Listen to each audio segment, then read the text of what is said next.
meets community and local government needs. So we know that more and more countries are preparing their NAP, and they are, of course, essential for adaptation action at the national level, at the sector level, but also at the local level. We see increasingly that the NAPs are also integrating vertically, to use that jargon a bit, not only consulting with local governments or cities, but also really trying to make them part of the various dimensions of the NAP, the planning, the implementation, the reporting, but also we like to bring a financing perspective to the definition of the vertical integration of the NAP.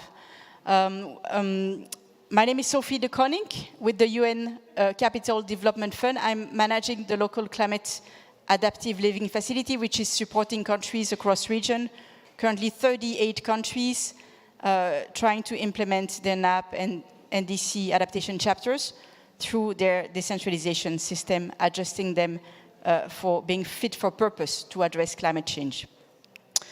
Indeed, we know that adaptation is really a localized issue. It is evidenced in the IPCC. It is now mentioned into the in the Paris Agreement, in the Glasgow Pact, and increasingly in various reports of the convention. Local institutions can be really make the link between the central government and the communities that are at the forefront of climate change. And we do know that they also critically lack the finance. The IPCC, really, I think we lack the data on how much finance is actually flowing to the local level.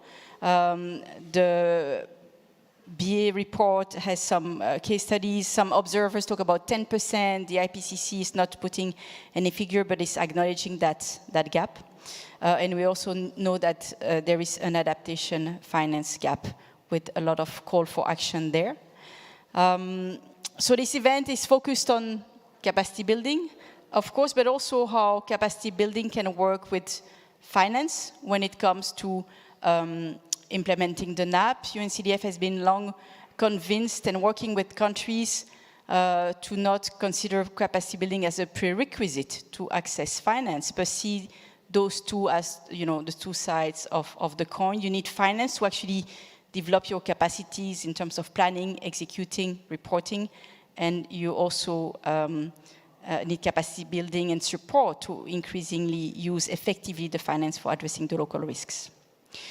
So the event today is meant to illustrate that capacity building at the local level, at the local government level, can deliver scalable results and impact. We have different colleagues here from countries that have practiced that type of approach for many years, and they will share their experience.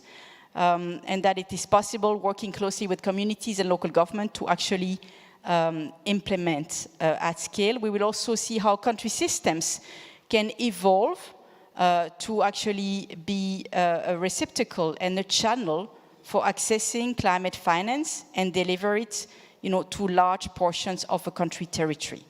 So that, you know, we're not only calling for more adaptation finance, but we also have, you know, proven systems to actually deliver at scale.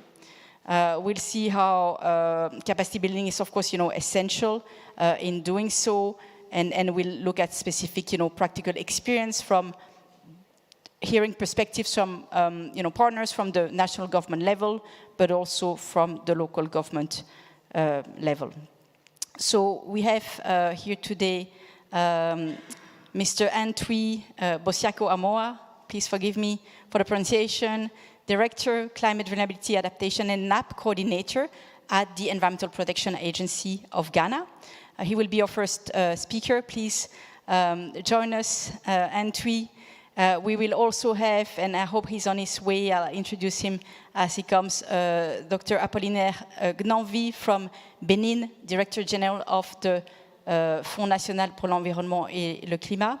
Monsieur Abdoulaye Faye, expert en éducation et changement climatique, chef de division planification, suivi, évaluation et partenariat au Centre d'éducation et de formation environnementale. C'est un long titre, Monsieur Faye, au ministère de l'Environnement et du Développement durable et de la transition écologique du Sénégal, un pays où on va démarrer avec le mécanisme local, et également Mr. Landing Sane, Chairman of the Mansa Konko Area Council, which is one of the regions where we work on the vertical integration of the NAP in the Gambia. If you would like to take a seat, you will be invited to speak one after the other, but perhaps you will also, thank you very much. So I would like to start by giving the floor to Antwi. So Ghana has been one of the first 5 countries where we've been working in Africa after the original pilot in Asia with this local climate adaptive living facility, which is, without, you know, presenting it in too much detail, is actually helping countries put in place a grant window that is dedicated to climate change, to access climate finance, but then deploy it effectively to the local level at scale. Ghana has already scaled up from the original pilot in 3 municipal and metropolitan or district assemblies in Ghana to 13, and there is potential for more. So we'd be happy to hear from you how you see capacity development as critical for climate action at the local level. How is this particular approach of local helping? Of course, there are other efforts in country to you know, deploy the NAP and inform the local adaptation responses. So why is it important in the context of Ghana to actually ensure that the National Adaptation Plan is reaching or implemented across the MMDAs? Thank you very much. Thank you so much, Sophie. Good afternoon, colleagues. So I just want to share our experience with capacity and adaptation planning. Adaptation planning, as we all know, has to do with looking at building systems for adaptation action from a long-term perspective, so from medium to long-term perspective. So that we move away from these emergency responses of a problem happening and then we quickly try to fix it. So that's how this now process is going on. And it's looking at the whole framework. It's a top-down approach and then also a bottom-up approach. And so whichever way that you look at it, there's supposed to be systems. Capacity is very critical. And so if you are right, if you look at the various elements of the adaptation planning, each element demands capacity. If you look at the first layer where we're speaking of ground laying, where assessments are done, studies are conducted, institutional structures are set up, you need effective capacity for data collection, for understanding data, and also interpreting data, putting up the right institutions to make sure that they deliver on the assignment. When you come to the second layer where it's about the actual implementation, capacity is very, very, very important. And then when it comes to the monitoring and evaluation and learning aspect, which is you need capacity, building up the right indicators, tracking these indicators, and then reporting on these indicators. So with the experience that we have with Local as part of the NAR process, Local is working with an existing government structure or national structures where you use government systems to deliver various forms of resources to the local communities. And so we are using the medium-term plans of the assemblies in Ghana to make sure that what we are doing, which is providing normal development activity or socioeconomic development activity to communities, how can they be able to enhance this development with climate resilient interventions? So Local actually provide additional funding, grant base, to make sure that they deliver on the ground. What is our role here? Our role as the coordinating institution for the NAPs is to make sure that these support that they are getting actually is targeted, it delivers the right assessment and then results. Capacity in this case is being looked at. How can they actually do the right assessment in what they do from day to day, and then look at the climate lens to identify the actual risk that climate change poses to the development. And so we are training them to be able to do vulnerability assessment, quick screening to be able to understand that these are the vulnerabilities that can pose challenges to the development. And then they move on with the planning system to make sure that these things are done.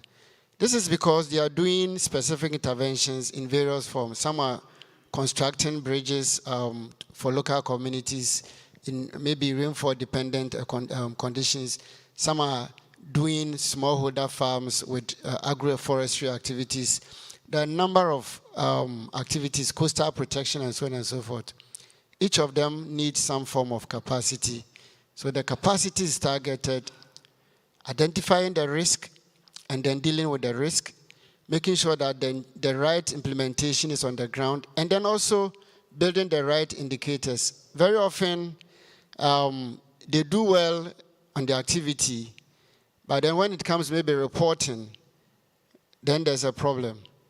And you cannot fault them because it is very difficult for them within this context to be able to dissect or maybe demarcate what the normal thing that they are doing from the additional activity that climate change is adding on to, so that the report is disaggregated to be able to know that this is the additional element that climate change is posing for what we are doing.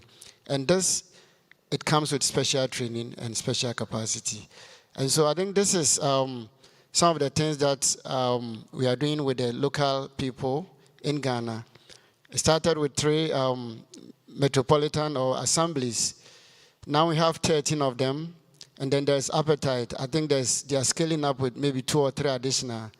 And our quest is that maybe you can be able to get almost all the assemblies going same direction with this facility. Thank you.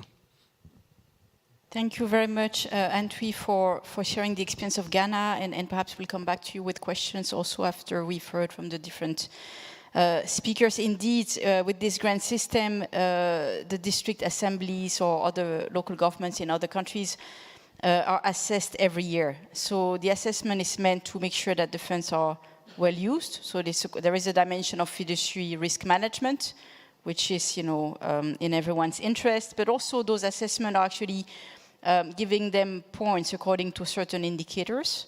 If they perform better, they get a bit more grants or a bit less, so it's creating a positive emulation. But as importantly, those annual performance assessments also inform the capacity building that the local governments get. So if the assessment shows that they have challenges with, really integrating the risk, perhaps they'll be supported more on that in that specific location.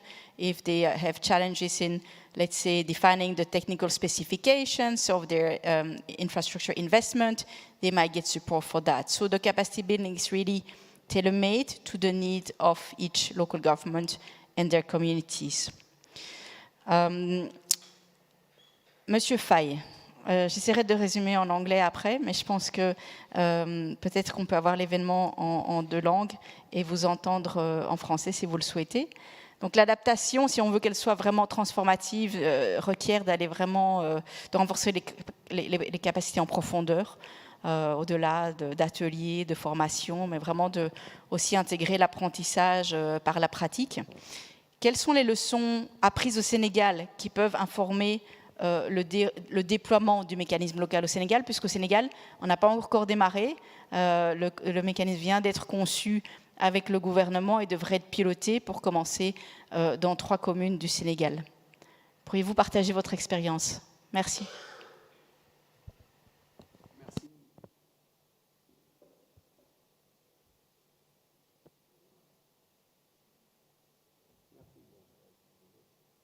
Okay, thank you. Merci beaucoup, Sophie. Comme vous l'avez suggéré, je vais exprimer en français. Après, vous allez faire une synthèse de l'essentiel de ce qui a été dit. D'abord, je vous remercie de l'invitation et je me réjouis de partager ces échanges avec nos collègues du Ghana et nos voisins de la Gambie, donc qui sont des acteurs très importants au niveau régional dans le partage d'expériences.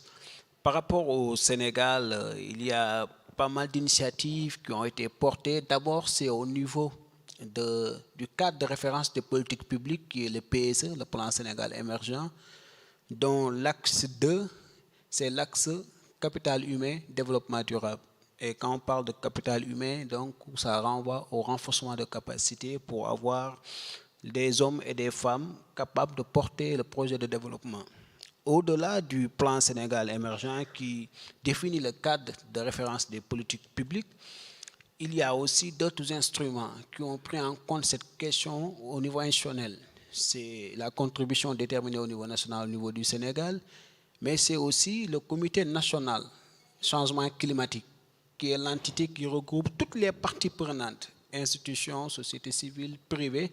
Et dans cette commission, l'une des unités principales, c'est l'unité de renforcement de capacité. Donc ça, c'est au niveau institutionnel. Au niveau de la mise en œuvre des politiques, le Sénégal s'est inscrit dans une dynamique d'élaboration de son plan national d'adaptation.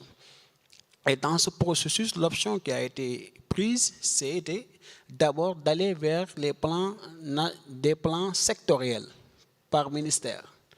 Et c'est dans ce cadre-là, un certain nombre de travail a été fait avec l'ensemble des acteurs pour voir comment d'abord cartographier un peu la vulnérabilité des secteurs et des communautés, ainsi des secteurs comme l'agriculture, la santé, les infrastructures routières, les inondations et les zones côtières, la pêche. Il y a eu des études de vulnérabilité de ces secteurs qui ont été déjà réalisées. Donc, pour voir comment ces secteurs sont touchés par la question du changement climatique, comment les acteurs s'adaptent et comment orienter donc le programme de renforcement de capacité globale. Mais ces études ont été accompagnées par un programme de renforcement de capacité. D'abord, au niveau des pôles régionaux. Le Sénégal est divisé en 5 pôles régionaux et ces pôles régionaux regroupent ce qu'on appelle les COMREC. C'est la déconcentration du COMNAC national au niveau local parce qu'il faut toucher véritablement la cible. Donc les gouverneurs et les décideurs ont été sensibilisés, formés et renforcés, mais aussi les acteurs dont le secteur a été ciblé dans la première phase de l'étude de vulnérabilité aussi ont été accompagnés dans le cadre du renforcement de capacité. Donc ça, c'est pour les secteurs économiques, les secteurs sociaux. Mais aussi un secteur clé, comme le secteur de l'éducation et de la formation aussi, n'a pas été épargné.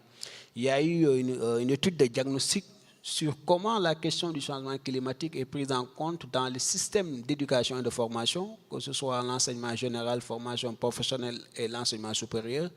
Mais au-delà de cette étude de diagnostic, il y a une stratégie et un plan de renforcement de capacité qui a été élaboré et qui est en train d'être exécuté, donc à différentes échelles. Donc, que ce soit dans le sous-secteur de la formation professionnelle, que ce soit dans le sous-secteur de l'enseignement général où les réformes des curricula sont en cours, que ce soit dans l'enseignement supérieur où certaines universités donc, ont commencé à intégrer ces questions-là dans le cadre de leur maquette et dans le cadre des cours qui sont développés au niveau des amphithéâtres. Donc, pour dire qu'il y a un certain nombre d'initiatives assez intéressantes qui sont en train d'être déroulées par les études de vulnérabilité des secteurs, par le plan de renforcement qui accompagne ces études de vulnérabilité, par le processus d'élaboration du plan national d'adaptation du Sénégal, qui va prendre en compte toutes ces études de vulnérabilité des différents secteurs pour avoir un PNA global, donc qui donne beaucoup plus de cohérence, mais aussi par la prise en compte de la dimension du renforcement de capacité dans l'élaboration de la planification des politiques publiques, mais aussi du programme à long terme pour prendre en compte donc la question du changement climatique. Voilà un peu pour cette première partie quelques éléments que je voulais apporter et reste disponible aussi pour aller en profondeur sur d'autres. Merci beaucoup, Monsieur Faye. So I will just try to sum up. So first, we heard that Senegal has a public policy institutional framework and long-term policy, which is called Plan Sénégal Émergent, where the second axe of intervention focus on human capital and social development, really looking at the capacity building of men and women for development in the country. There is also a whole dimension of, other elements, the NDC, of course, the NAP process that is starting, also a national committee for climate change, which also convene different actors, public, private, civil society, and is largely also looking at capacity building. That committee, if I understand right, is also deconcentrated at the level of the 5 regional hubs of the country. And then as far as the NAP process is concerned, it's been a focus on sectors so far, and perhaps would be interested to understand how you bring the more territorial dimension to the NAP, as other countries are looking at. But essentially looking at the vulnerabilities of different sectors, coastal areas, fisheries, transport, agriculture, and so on. And based on those vulnerabilities, also develop, the thinking about how to adapt and how to factor capacity building to address the needs of those sectors. That includes the social sectors, but also education, training, TVET at various levels, up to the higher level of education and universities. So thank you very much, Mr. Faye, for this. Again, interesting to actually learn from different countries how capacity building is looked at for the NAP.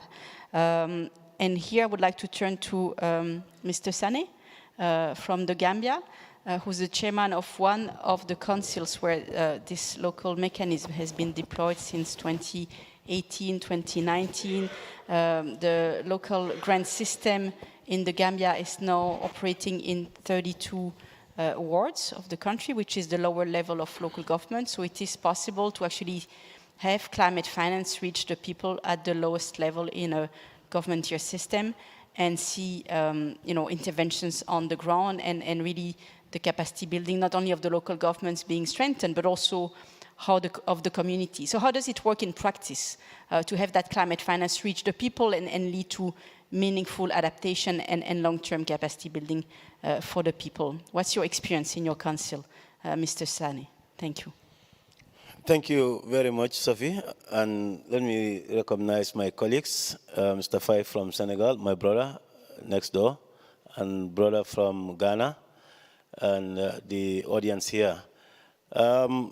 Having experienced the local for the past 4 years, I serve as a chairman of one of the regions, in other words, mayor, in a very strategic region of our country that is in the center of the country, and that is equally affected by the effects of climate change.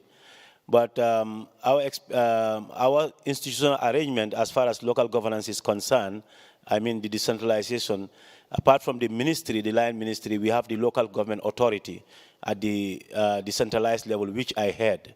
But below my office, you have the ward development committees. And the ward development committees, below that you have the village development committees. So this project intervention affected 8 wards, but also 32 communities benefited from it. And that is very important. Yeah. So over the period, it has enhanced a lot of things, including capacity building, access to finance, skills training for youth and women in particular, and even for the local government authorities. In this case, I mean my office, which serves as the umbrella body for the decentralized program at the regional level, and its decentralized structures to the village level. Capacity building in the sense, the process of implementation requires that the ward committees will sit over to look and identify projects or sub-projects for the communities. They will do the procurement, they will do the implementation, and they will do the reporting. And we all know at each of these levels or these processes I mentioned, it will require some specific capacity or skills to conduct them properly, because then there and then there will be reporting, there will be monitoring, and there will be auditing. So automatically, either directly or indirectly, the actors at all these levels will have their capacity enhanced, including staff at my office, my own office, and the decentralized offices. Apart from that, the women and the youth that are the direct beneficiaries participate in all this process, identification of sub-projects, implementation, the reporting process, and even in some instances, the audit process. Because then some of them serve in the ward committees, and they will have to be accountable to what processes take place. So you will see our decentralized arrangement is directly and indirectly benefiting from the local intervention, which is one of the key milestones I always would want to mention. Because in my school of thought, I have this belief that capacity is a prerequisite for sustainable and meaningful development. If the requisite capacity is not there, then there is every indication that you are beginning to fail.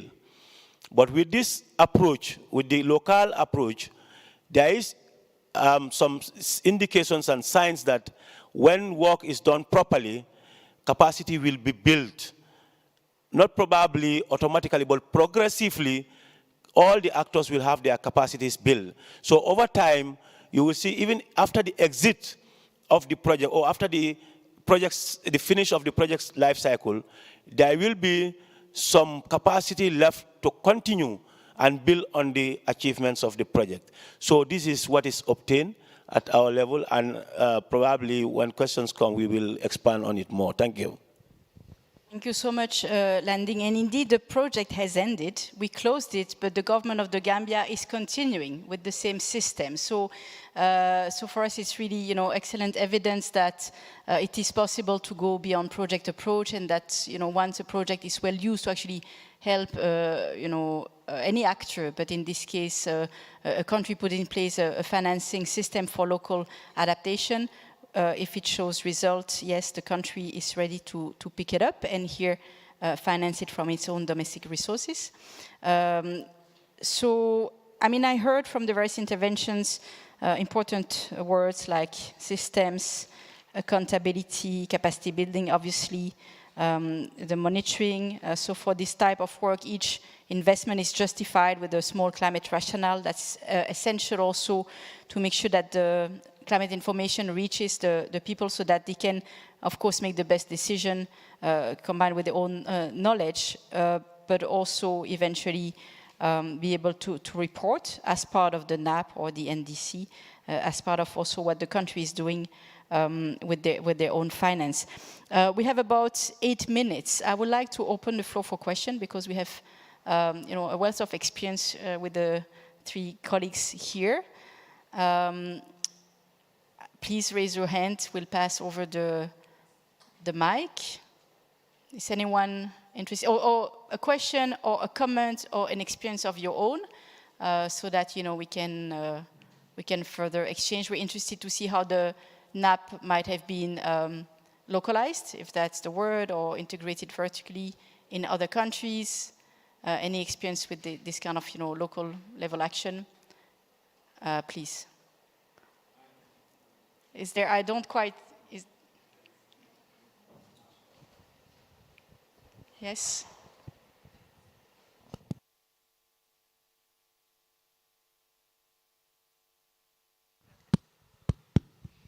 All right, thank you very much for the presentations. I've got a question. My question relates to what is obtaining in these countries. Is there any room to marry with the existing frameworks like the SDGs? And like, for example, in Zimbabwe, we are localizing SDGs, right? So is there any room for NAPs to be incorporated or the SDGs to be incorporated, whichever the case is, so that we don't go to the community with NAPs. The next day we are going to the very same communities with SDGs. The next day we are going there with Sendai framework, So is there any way where we can actually synchronize our programs so that when we engage the communities, we are engaging with them with a one package that addresses most of these issues? Thank you.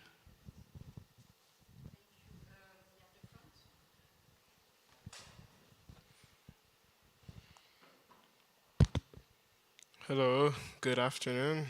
Thank you for the presentation. So let's say climate adaptation is urgently needed, but capacity building may take some time.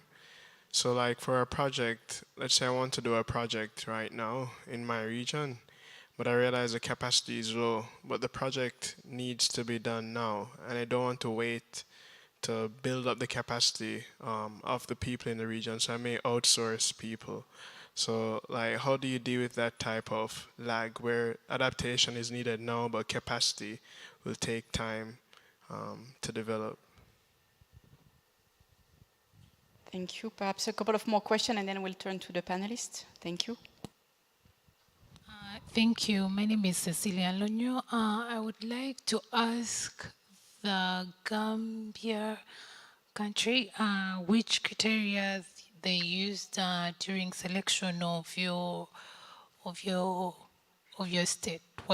What was the criteria? What was special about you?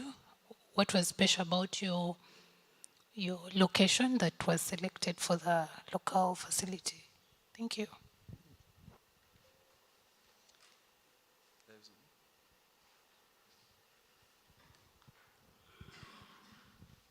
Merci beaucoup. Je suis Aïka de l'Association Unie de la Tanzanie. Je pouvais poser une question à Monsieur Faye. Merci beaucoup de partager votre expérience. Vous avez dit que vous faites les plans sectoriels de l'action de l'adaptation. Ce que je voulais comprendre, c'est que comment faites-vous ça, juste pour comprendre si c'est la même chose avec les plans d'adaptation des locales d'adaptation. Merci beaucoup. Perhaps we'll start with those four, if that's okay. There is one directed at Mr. Faye, then the one on SDG, NAP, I suppose NDC, integration of all those issues, and then how to deal with capacity building while project takes time. Criteria also for selecting local government and areas. Thank you. I think I will start and then my colleagues will also add. So the question with the SGDs, I think that's a very good one. There's this fatigue at the local level of they being bombarded with different initiatives. So today you wake up, it is wash, the next day is this, the next time. And so it's important that when we are assessing these local communities with these interventions, our thinking have to be right so that we don't parallel these activities.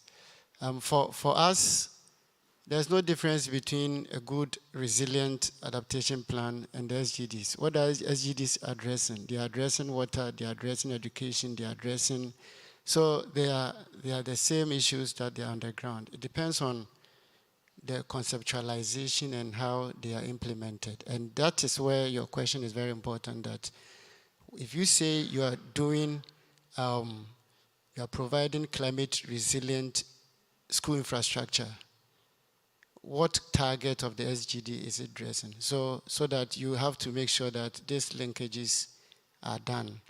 If you are saying that people have to provide or rely on maybe renewable energy, solar for school children who don't have access to the national grid, you're actually attacking or addressing sustainable education from a rural community perspective. So how you actually conceptualize this and then anchored it into the existing structure is very important. So I agree with you 100%. When it comes to the capacity issue that you're talking about, you're right. You have a project sponsored. It can't wait for capacities to be built. However, the project implementation has to have something that is going to build capacity so that it doesn't look like maybe consultants come and then they deliver, and then they finish, they hand over the output without any plan for sustainability. And so you may have to have a conscious effort to integrate some step by step, because capacity is a continuous process and it has to start from somewhere. So that conscious effort to make sure that this is a gap that we need to fill. And I can tell you quickly because of time, our first national communication as Ghana was done by 2 people, consultants. But for us, so it was done, published to the UNFCCC. Oh, Ghana has submitted a communication. There's no national element in that. And so we said that the subsequent one has to be done by Ghanaians. And so when the data collection was being done for the first communication, we associated people with these consultants. And then in the writing shops, they were in the writing shops where the reports were put together. At least you have this basic understanding. And subsequently, we formed technical working groups. And all the communications that we have provided subsequently are done by Ghanaians. Our NDCs are done by us, not by consultants. So I think there should be that conscious effort to inbuild those efforts, yeah. Yep. Yeah, thank you. I think the issue of the SDGs and the NAPs has been adequately addressed by my colleague. In the Gambian case, there is a department we call Department of Development Planning. And development planning is where all these issues will meet, and they monitor and coordinate these activities of whether the NAP or whether the SDGs or so. And there is, under it, there is what we call the National Review Program. And also at the local level, we have the local review program, which is under the auspices of the UN. So they will now know what each of these areas, or in fact, in the real sense of the word, he says SDGs and NAP at some point will meet, and they will all be addressing the same thing. So for the capacity building, my brother, in this case, like he said, we do not have to build capacity from the beginning, and until when we're done and then start something. It's like it's progressive. You know, as the project goes along, capacity is built and enhanced, bearing in mind that even after the end of the project cycle, the processes will continue for sustainability. Just like in this case of the Gambia, we've seen the local as a mechanism that is very handy and applicable. So we at the national level and the local level met to recommend that government has to commit local funds to it for us to adapt and also continue practicing the approach of local. So you will see that the capacity that has been built over the past 4 years since the start of the project will now automatically be utilized as we go along into the other cycles. Somebody asked why my own area being selected. At the national level, we have the indicators on various issues, like the social or economic issues. So you will see some areas are more privileged than others. It will be needless to say my own, where I come from, is in the rural areas, is one of the underprivileged or areas of the country. And even in my area as well, not all the wards were selected.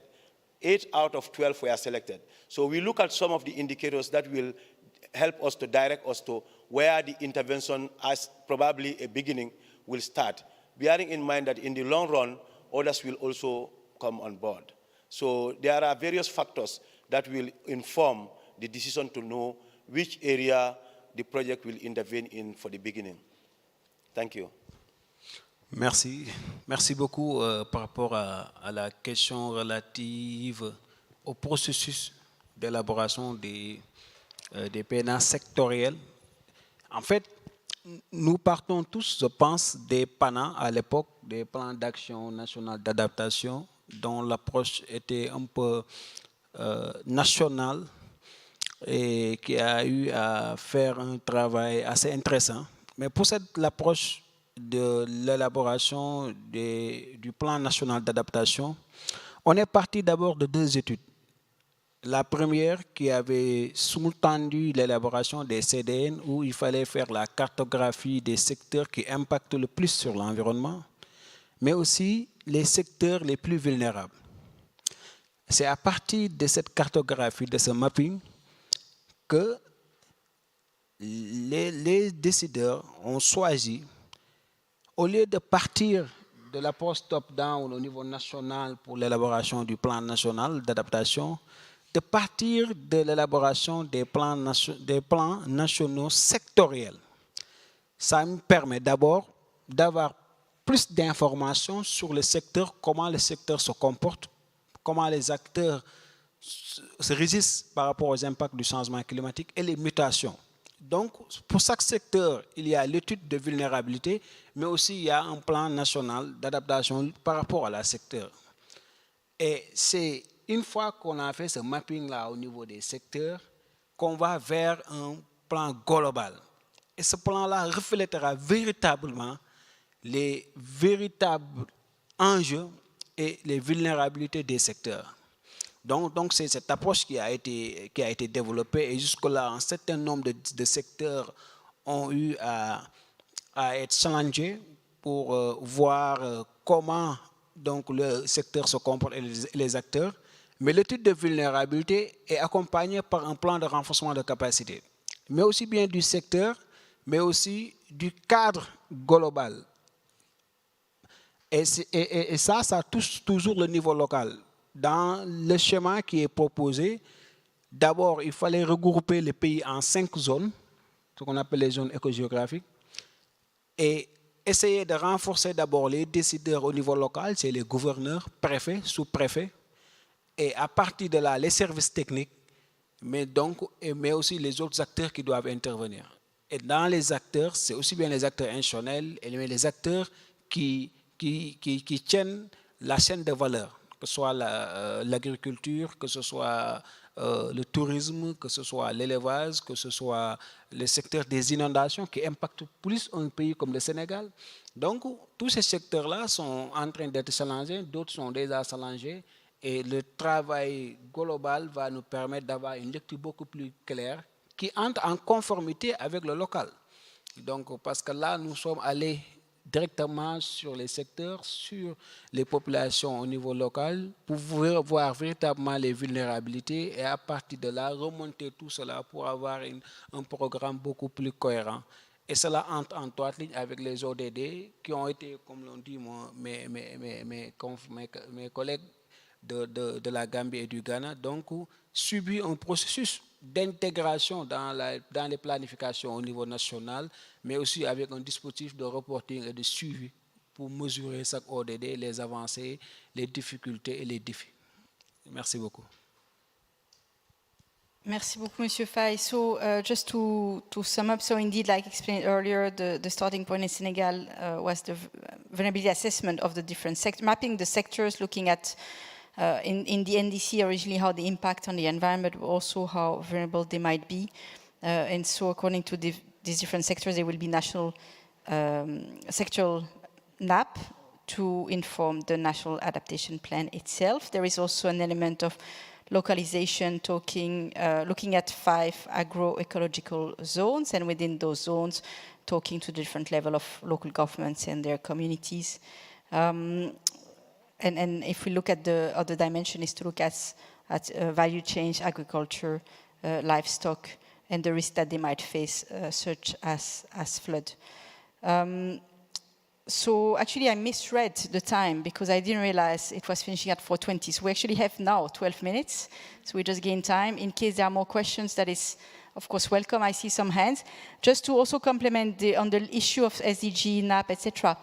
When the local governments and the communities get their grants, they can decide according to a list of eligible activities. And that list, yes, it has to be, we invite them to look at the risks so that it's indeed, factoring and adapting their interventions. But the list of investment is actually aligned with the NDC, the NAP, but also the national development priorities. And they can interpret their priorities also based on their own socio-economic, local development priorities. So it means that at the local level, that, division, conceptual division somehow is not impacting in the rollout of this grants and capacity building system. Yes. Yes, my name is Dola. I'm coming from Tanzania, and I'm the executive director for Kasulu Town Council in Kigoma, Tanzania. My question would go to any of the panelists, the presenters, or to Sophie yourself. In Tanzania, we're also implementing the NAP, and actually the issue is always in the capacity of the community. As the mayor said before, I like the experience from Gambia and Senegal. You capacitate the local communities to come up with the needs and design projects and do the monitoring and evaluation of the projects by themselves. In Tanzania, we also do that, and DOD and OD improved approaches, but the problem has always been on data. Like, how can we capacitate the local communities to collect data, analyze, and do the implementation of data to bring the meaningful and to use those data to track progress and take responsive action towards implementation of NAP.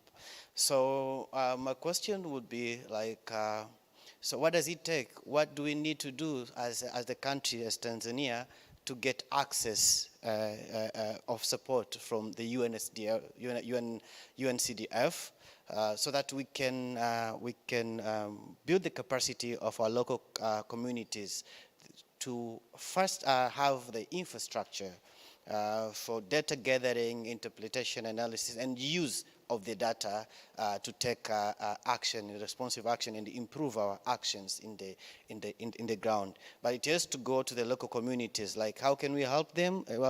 We need to help them to have a capacity, at least to develop tools, understand the need of data, and use the data to track progress and take responsive action. Thank you.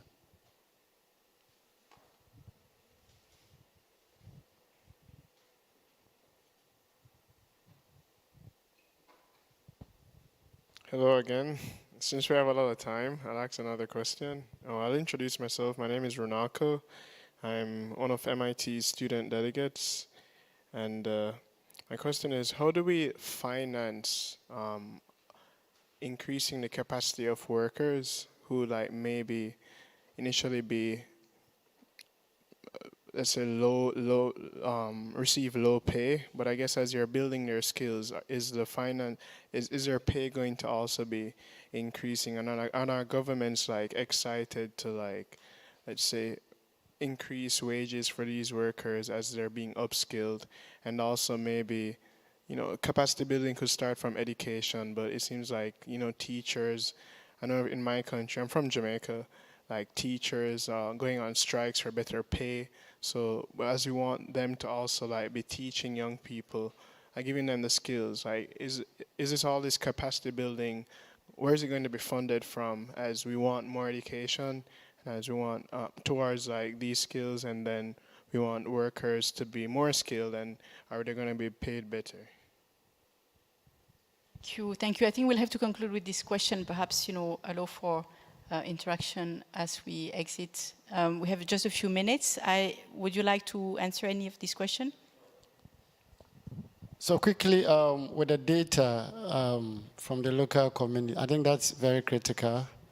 So what the local intervention in Ghana is trying to do, because the data is not there, you have to build it, and you need to make conscious effort. So what we are doing now is what we call LISA, it's Local Information System for Climate Action. So using the local structures to collect local information on rainfall, temperature, maybe other climate-related data into a repository where the local governance structure is able to access that data. And some of this data is real-time information that support decision making. It might not be complete, but at least it gives you some kind of basic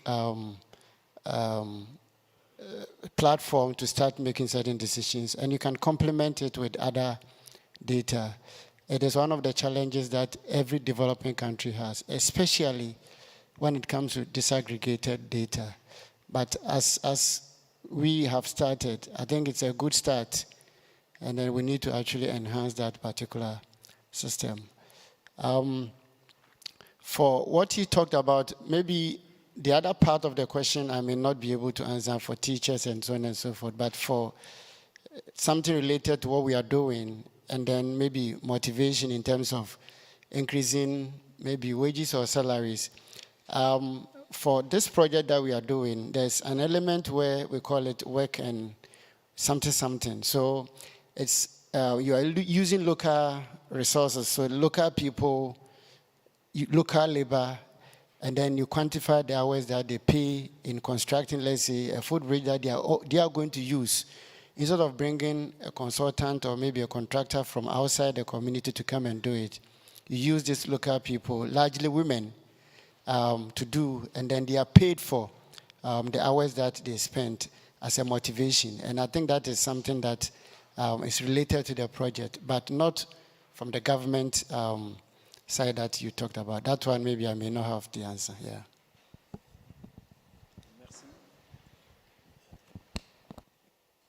Very briefly, I'm Merci. afraid, because I think the Merci. next... Par rapport aux données, juste en 30 secondes, hein, c'est une question très importante parce que quand on parle d'adaptation, ça nécessite des capacités d'adaptation. Pour les renforcer, ça nécessite de maîtriser le processus. Et c'est un secteur ou un domaine très difficile. C'est pourquoi dans l'approche, on est parti des secteurs pour avoir beaucoup plus d'informations, mais il est constaté que cette information a besoin d'être renouvelée tout le temps, parce que les réalités d'adaptation d'aujourd'hui ne le seront pas demain, compte tenu du phénomène du changement climatique, la manière dont donc, les processus, les manifestations se développent. Donc, c'est une question essentielle. Il y a un dispositif qui est en train d'être mis en place, d'abord dans la collecte de données, mais il y a un chantier énorme dans le suivi, dans le reporting, pour que s'adapter, parce que aussi les décideurs, le dispositif global doit s'adapter, parce que les réalités d'adaptation d'aujourd'hui ne le seront pas pour demain.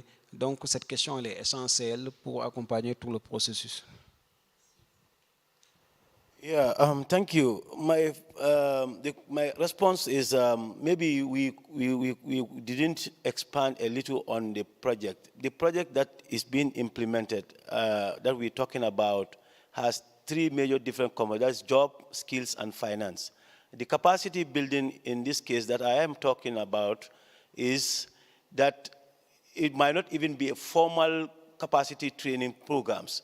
But we mean, the involvement of the women and youth in the program, that's their involvement in the program build their capacity, and the various actors as well. Like the staff that are being involved, their capacity is built in planning projects and implementation. And also the implementation of the projects, like the sub-projects that are being implemented, are done by the communities themselves. So if it has to do with construction, it's the women and youth of that community that will do the construction, if they have the relevant skills. If they do not, there will be an expert, but they will do the skill job. And that skill job will automatically enhance their capability to be able to do work even in the later on. But here, that's what we call cash for work, like you are saying. And there is no formal pay, like being employed by government as a teacher also, like you said, and you are paid at the end of the month. This is pay as you work. That's what we call cash for work. So once they are assigned to do a certain project, those who are recruited to do the work will be paid on daily basis to the end of the project. So if the project ends, their pay stops. So, but in the process, they will have opportunity to be exposed to online banking and all these new technology of banking services. So that's what we are talking about. So you will see that their capacity, they'll be having mobile monies and all those stuff, and maybe that we should have talked about all that thing. Data in this case, the project is not operated by one single agency. You have the local government authorities, you have what we call the MDFTs, multi-facilitation disciplinary team, multidisciplinary facilitation teams. And this is a cross-section of other agencies or agents of government or local government authorities that work with the women.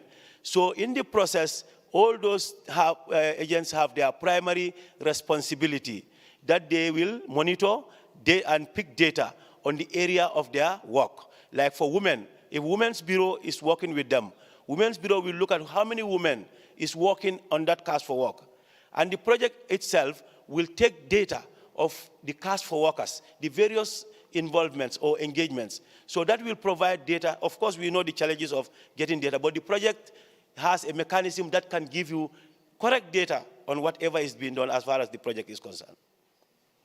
Thank you. Thank you very much. For the colleague from Tanzania, we do, this initiative or this particular approach operates in Tanzania, except it operates now in Dodoma, and the expansion will next be in the coastal areas. That is linked to, at times, donor priorities or joint priorities of the government, but it's going to move from the early pilot to add from 3 to 6 to perhaps over 20 districts, and we hope that other regions will benefit also as more resources are accessed. So I think it's the end of the event. I would like to thank all the panelists. We heard, very important experience and also important guidance on how we can use systemic approach to actually make NAP a reality on the ground at the local level, working with finance and capacity building, and also over long-term periods, so that the capacity building can really be bringing results for the longer term. And happy to